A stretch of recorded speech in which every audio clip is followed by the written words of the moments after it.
Nandini's digital diary சுமங்கலி பிரார்த்தனைன்னு title போட்டதுனால இது சுமங்கலி பிரார்த்தனையுடைய detailed வீடியோன்னு நினச்சிக்காதீங்க. இது ஒரு டே விலாக்.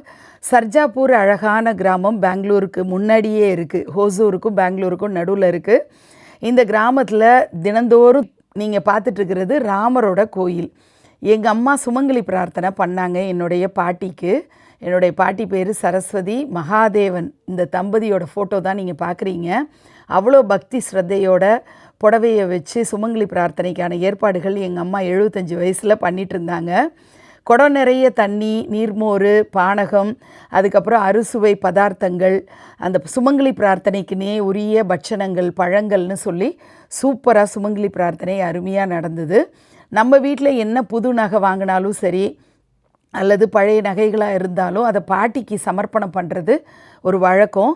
அதனால் பாட்டியோடைய புடவையை பாட்டியாக பாவித்து இந்த நகைகள்லாம் அதில் சாத்தி பூக்கள்லாம் எடுத்து வச்சு விளக்கெல்லாம் ஏற்றி அப்படி சுமங்கலி பிரார்த்தனை நடக்கும்.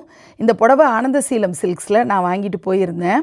ஆக்சுவலி அம்மா தான் பணம் கொடுத்தாங்க. அவங்க மாமியாருக்கு அவங்க தான் வாங்குவாங்களாம்.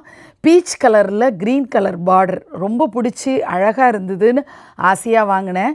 இந்த சுமங்கலி பிரார்த்தனை நிறைவான பிறகு நலங்கு வச்சு கை நிறைய தாம்பூலம் கொடுப்பாங்க. வயிறு நிறைய சாப்பாடு சாப்பிட்ட திருப்தியோட நம்ம நலங்கு வச்சுப்போம். அது ரொம்ப சந்தோஷமாக இருக்கும். நமக்காக யாராவது பார்த்து இதெல்லாம் பண்ணும்போது ஒரு சந்தோஷம் கிடைக்கும். நம்ம வீட்டு பொண்ணு அப்படின்னு சொல்லி நம்மளுக்கு ஒரு மரியாதை கொடுத்து இதெல்லாம் பண்ணுவாங்க. என்னோடய அண்ணி தான் எனக்கு நலங்கு வச்சு விடுறது. அதாவது வீட்டோட மருமகள்லாம் சேர்ந்து நலங்கு வச்சு விடுவாங்க. வந்து சாப்பிட்ட சுமங்கலி பெண்களுக்கு நலங்கு வச்சு விட்டு கை நிறைய வெத்தலைப்பாக்கு கொடுப்பாங்க. அந்த மாதிரி என்னுடைய அண்ணி என்னை விட வயசில் சின்னவ, ஆனால் அண்ணி ஸ்தானங்கிறதுனால ஒரு தனி மரியாதை. என் தங்கையோட ஃப்ரெண்டு அப்படிங்கிறதும் இங்கே குறிப்பிட்டு சொல்லணும். ஆக்சுவலி இது லவ் மேரேஜ்லாம் கிடையாது, அரேஞ்ச்டு மேரேஜ். தங்கமான பொண்ணு எங்கள் குடும்பத்துக்கு வந்தது எங்களுடைய பாக்கியம் அப்படின்னு தான் சொல்லணும். இங்கே அழகான ஃபோட்டோஸை ஷேர் பண்ணியிருக்கேன். நான், என்னுடைய அண்ணி, என்னுடைய அம்மா, அப்புறம் வந்திருந்த ஒரு கெஸ்ட்டு, இவங்கெல்லாம் ஃபோட்டோ எடுத்துக்கிட்டோம். மடிசார் புடவை வருஷத்துக்கு ஒரு தடவை இந்த மாதிரி சுமங்கலி பிரார்த்தனையில் மட்டும் நான் கட்டிக்கிறேன். அப்புறம் நாங்கள் கிளம்பியாச்சு. பெங்களூர் டு சென்னை ஹைவேஸில் ஒரு இடத்துல பலாப்பழம் விற்றுட்டு இருந்தாங்க. அங்கே அவர் சொல்லிட்டார் டேஸ்ட் இருக்காதுங்க அப்படின்னு சொல்லி. அந்த நாணயம் எனக்கு ரொம்ப பிடிச்சிருந்தது. அந்த ஹைவேஸில் அதை வாங்கி சாப்பிட்டு டேஸ்ட் இல்லை தான், ஆனாலும் அதை சாப்பிட்டோம். சாய் சங்கீத் அப்படின்னு ஒரு இடம் இருக்குது. இது வந்து ரெஸ்டாரண்ட் மட்டும் இல்லை, ஒரு மினி ஷாப்பிங் விலாக் அங்கே பண்ணலாம். அந்த அளவுக்கு நிறைய அழகழகான பொருட்கள், கிச்சன் ஐட்டம்ஸாக இருக்கட்டும், மாக்கல்ல செஞ்ச கல்ச்சட்டியிலேருந்து எல்லாம் விற்கும். அதுக்கப்புறம் பனை ஓலையில் செஞ்ச நிறைய பொருட்களை இங்கே பார்க்க முடியும். ஹோம் டெக்கார் ஐட்டம்ஸுன்னு சொல்லிட்டு நிறைய இருக்கும். அது மாதிரி பித்தளை பிராஸ் செக்ஷனும் ரொம்பவே நல்லாயிருக்கும். இந்த டபரா செட்டாக இருக்கட்டும், அப்புறம் காப்பரில் இருக்கிற ஜக்கெல்லாமும் பார்க்க முடியும். நிறைய பித்தளை ஐட்டம்ஸை, விளக்குகள்லேருந்து எல்லாம் யூனிக் கலெக்ஷன்ஸை அங்கே ஷாப்பிங் வந்து நிதானமாக நம்ம பண்ண முடியும். நிறைய பொருட்கள், கிச்சன் ஐட்டம்ஸில் ஸ்பெஷலான பொருட்கள்லாம் நம்ம அங்கே பார்த்து வாங்க முடியும். குழந்தைகளுக்கும் நிறைய ஐட்டம்ஸ் இருக்கும். டெரகோட்டா ஜுவல்லரி கூட இப்போ ஆட் ஆன் பண்ணியிருக்காங்க. அதெல்லாமும் அங்கே பார்க்க முடிஞ்சுது. சாய் சங்கீத்துக்கு நான் நிறைய முறை போயிருக்கேன். ஸ்டாப் ஓவர், அதாவது பெங்களூர் டு சென்னை நீங்கள் வர்றீங்க அப்படின்னா ஸ்டாப் ஓவர் பண்ணிக்கலாம். அதே மாதிரி சென்னை டு பெங்களூர் போகும்போதும் இந்த இடத்துல நிறுத்தி பிரேக்ஃபாஸ்ட்டோ லஞ்சோ ஈவினிங் ஸ்நாக்ஸோ பிளான் பண்ணிங்க அப்படின்னா நல்ல டேஸ்டியான ஃபுட்டும் சாப்பிடலாம்.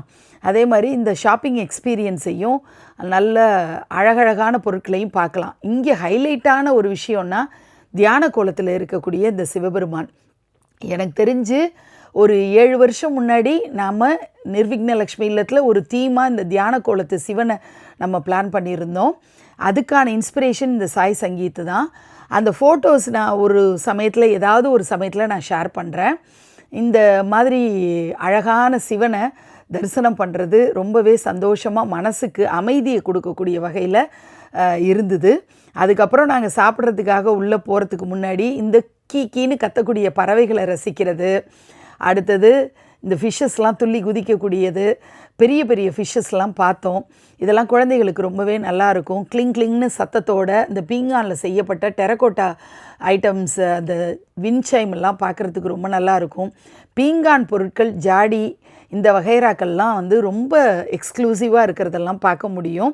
ஹோம் டெக்கார் ஐட்டம்ஸ் வந்து நிஜமாகவே நிறைய யூனிக் ஐட்டம்ஸ் இருந்தது. அது மாதிரி சப்பாத்தி கல்லேருந்து மார்பிளில் செய்யப்பட்ட பொருட்களாக இருக்கட்டும், இரும்பில் செய்யப்பட்ட பொருட்கள்னு இரும்பு கடாயெல்லாம் அங்கே நல்லாவே வாங்கலாம். நம்மளோட என்ன சைஸ் நமக்கு ரிக்குயர்மெண்ட்டோ அது மாதிரி வாங்கலாம். ஸோ ஷாப்பிங்கும் நீங்கள் பிளான் பண்ணிக்கலாம். நாங்கள் வந்து வாழைப்பூ வடையிலேருந்து ஸ்டார்ட் பண்ணி மினி இட்லி, பொடி இட்லி வந்து அங்கே ஸ்பெஷல் அப்படின்னு சொல்கிறதுனால அதையும் சாப்பிட்டு, நூல் பரோட்டான்னு சொல்லிட்டு சூப்பர் டேஸ்ட்டில் இருந்தது. எல்லாமே ஒரு பிளேட் ஆர்டர் பண்ணி அதுக்கப்புறமா டபுள்னு கேட்டு அப்படி சாப்பிட்டோம். Chilli parotta was awesome. எல்லாமே ரொம்ப நல்லா இருந்தது. டெசர்ட்டோட ஃபினிஷ் பண்ணிவிட்டு நாங்கள் சென்னை திரும்பியாச்சு. நன்றி.